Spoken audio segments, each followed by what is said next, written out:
তারপরে দেখেন এই যে আমাদের সাধারণ যে জনতা যারা তারা যে সুযোগগুলো পায় না, কিন্তু শেখ হাসিনা তারা তো হচ্ছে ঠিক আছে আমরা যে সুযোগগুলো পাইছি তারা পাইতেছে। তারা বলে যে আমাদের জন্য সবকিছু করতেছে, আসলে কিন্তু করতেছে না। তাদের ঠান্ডা জ্বর হলে বাইরে চলে যায়, কারণ তারা নিজেরাও জানে যে বাংলাদেশের চিকিৎসা শিক্ষা ব্যবস্থা কোনোটাই সঠিক না। তাদের জন্য তাদের ছেলে মেয়ে সন্তান সব বাইরে পাঠাইতেছে। কেন? তারা সুবিধাগুলো পাবে, আমরা কেন পাবো না? আমরা কি সাধারণ মানুষ এর জন্য সুবিধাগুলো পাবো না? জি ভাইয়া, জি ভাইয়া, আমার একটা ছোট ভাই আছে, ও আমার ফুফু যখনই বাইরে যাইতো তখনই ও কান্না করতো বাইরে যাওয়ার জন্য। এখন কেন এই সরকার কেন এটা দিতেছে না? আজকের উন্নয়ন কোথায় গেছে?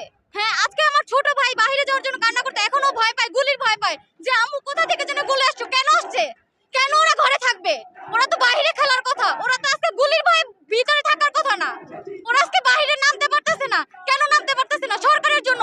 উনি যদি অনুমতি না দিত গুলি করার জন্য, উনি গুলি করতে পারতো না। কোন আপনার ডিবি পুলিশ অফিসারের কোনো আইন রাইট নাই যে গুলি করার। আজকে উনি অনুমতি দিতে বলেই বিধায় উনি গুলি করছে, তাই না? এর জন্য আমাদের বাচ্চাগুলো, আমাদের ভাই বোন ওরা ভয় পাইতেছে বাইরে যাওয়ার জন্য, স্কুল কলেজে মাদ্রাসায় যাওয়ার জন্য ভয় পাইতেছে। কেন পাইতেছে? আজকে শিক্ষা কোথায় গিয়ে দাঁড়াইছে? এটা আমার বিচার চাই। আমরা সরকারের কাছে জবাব চাই। আমরা সরকারের কাছে জবাব চাই। যমুনা টিভি যেভাবে সুনাম কামাইছে দর্শকের কাছে, আপনারা যদি চান এদের মতো সুনাম কাটাইতে কোনো কাটকট করবেন না, যেভাবে ভিডিও করছেন ঠিক সেইভাবে কিন্তু করবেন। আর যদি সময় টিভি কিন্তু বড় একটা TV, Somoy TV, my TV, N TV, Jamuna TV, শুধু যমুনা টিভি বাদ দিয়ে সব টিভি কিন্তু ভুয়া হয়ে গেছে। আমি তোমরা যদি চাও তোমরা বয়কট করে দিয়ে দেবো। ঠিক আছে, শেখ হাসিনা দুই মুখ ও সাপের মতো কথা বলে। ঠিক আছে, একদিক দিয়ে তিনি আমাদেরকে বলে তাদের সাথে বসতে, আরেক দিক দিয়ে তিনি কুমিল্লার মতো জায়গায়, ঠিক আছে, সিলেটের ভিতরে আপনার হচ্ছে চট্টগ্রাম, সেখানে গুলি করে আমার ভাই বোনদেরকে মারে। তারা কোনো বাড়ি ঘরের ভিতরে যেতে পারে না, ঠিক আছে, বাইয়ালারা দরজা বন্ধ করে দেয়। তারা একটু সবাই একদিক দিয়ে তারা মিট করার কথা বলে, ঠিক আছে, আরেক দিক দিয়ে আমাদের ভাইদেরকে হত্যা করে। ঠিক আছে, আমাদের সেফটি কোথায়? Where is our safety? আজকে আপনারা যখন নিউজটা ছাড়বেন জানি আমরা এখানে থাকবো না, আমাদের ড্রাইভ করে দেওয়া হবে, এটাও আমরা জানি, ঠিক আছে, কিন্তু কেন আমরা আসছি? আমাদের ছোট ছোট ভাই বোন ভবিষ্যৎ আছে, আমাদের কি উন্নয়ন করে দিছে এই সরকার? আমরা সেটার লাগবে না। এবার আমরা এক দাবি, এই যে ভাই লাল পতাকা দিয়ে আর পাশার মধ্যে বাড়ি দেবো। বিচারের দরকার নাই।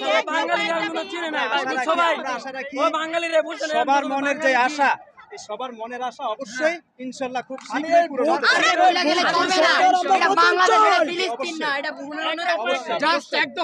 আমরা সবাই যে একাত্মতা পোষণ করে নামছি, সবার মনের আশা ইনশাআল্লাহ আশা রাখি। মুখের সাথে আমরা কমিটমেন্ট যেতে চাই না।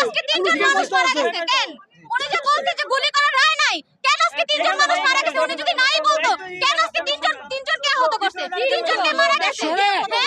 আজকে কতজন মারা গেছে এর কোনো পাত্তা নাই, তারা বলতে 300 জন, কিন্তু আমরা দেখতে পাচ্ছি একটা অ্যাম্বুলেন্সের ভিতরে 3 জন 4 জন করে তারা লাশ নিয়ে যায় সকাল থেকে।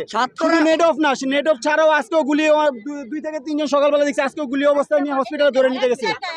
আর তাছাড়া যদি গুলি নাই করে তাহলে গুলিগুলো আসলো কোথেকে? হয়তো ছাত্রলীগ করছে না, যুবলীগে যে বলছি কথাটা আমি তো করতে পারতে ডরামু, কারণ আমার কোন দিন কোন সময় কি করে কোয়া যায় না, মানে এগুলো আমার প্রেস এসে বলাটা উচিত না।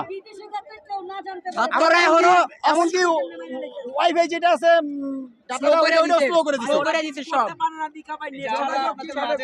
ছাত্ররা এখনো অস্ত্র ধরে নাই।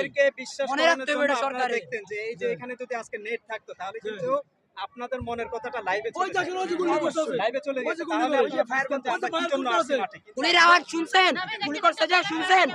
এই ভোটচোর সরকার পতন চাই, আর কিচ্ছু চাই না। এই কাউয়া কাজিয়ার পতন চাই। ওই হাত দিয়ে অস্ত্র 2-3 বার ভাবি কমপক্ষে। আমরা পুলিশের মতো টোকাই না। সত্য প্রতিষ্ঠিত হবে ইনশাআল্লাহ হবে ইনশাআল্লাহ। সেনাবাহিনী সরকার, এই সরকার বলে উন্নয়ন করছে, তো উন্নয়ন যদি করে থাকে তাহলে তো মানুষ তো এমনি তারে ভোট দিব, জোর করে তোর ক্ষমতা থাকা দরকার নাই। এই দেখেন, এটা দল মত নির্বিশেষে সবাই মাঠে নেমে করেছে, এই যে আমাদের স্কুল ছাত্রছাত্রীদের পাখির মতো গুলি করে মারতেছে। হ্যাঁ, তাদের কি কোনো তাদের আত্মীয় স্বজন নাই, তাদের মা বাবাকে কোনো মায়া নাই? এই যে অন্যায়ভাবে গুলি করাতেছে, এই গুলি করার পারমিশনটা দিল কেন? এটার বিচারটা চাই। আর ওবায়দুল কাদের আর এই যে নারায়ণগঞ্জের শামীম ওসমান, ওনারা বলে ছাত্রদের সাথে খেলা হবে। আমরাও তাদেরকে বলতে চাই, ছাত্রদের সাথে আসেন, খেলতে আসেন। আপনারা কই? খেলা হবে, খেলা হবে, কোথায় খেলা হবে?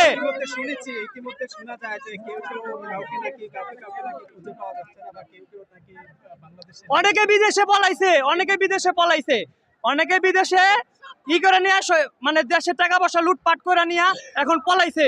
হ্যাঁ, এই সরকার যে কোনো সময় পতন অনিবার্জিত।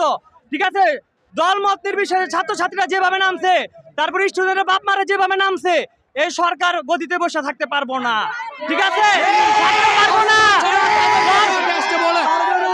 2 দিন আগে হোক আর 2 দিন আগে হোক আর 2 দিন পরে হোক, ক্ষমতা থেকে নামতে উনার হবে। পৃথিবীর ইতিহাসে ছাত্রদের আন্দোলনের সাথে কোন দেশ পারে নাই, আর পারবেও না। ঠিক আছে, আপনারা আমাদের রক্ত, ঠিক আছে, বিতা হইতে দিব না। ঠিক আছে, আপনারা এই যে আর সংবাদ মিডিয়ার কাছে আমি বলতে চাই, একমাত্র শুধু যমুনা টিভি বাদে সমস্ত মিডিয়া এটি সরকারের 5-6টা গোলাম হয়ে গেছে। সরকারের 5-6টা গোলাম হয়ে গেছে। যে কথাগুলো হয়েছে সবগুলো কথা আপনি ছেড়ে দিবেন। যদি কাটকুট করেন তাহলে আপনি সবাই টিভির মতো তাদেরকে মাঠে আসতে বলেন, আমরা জানি তো, আমি জানি তোমরা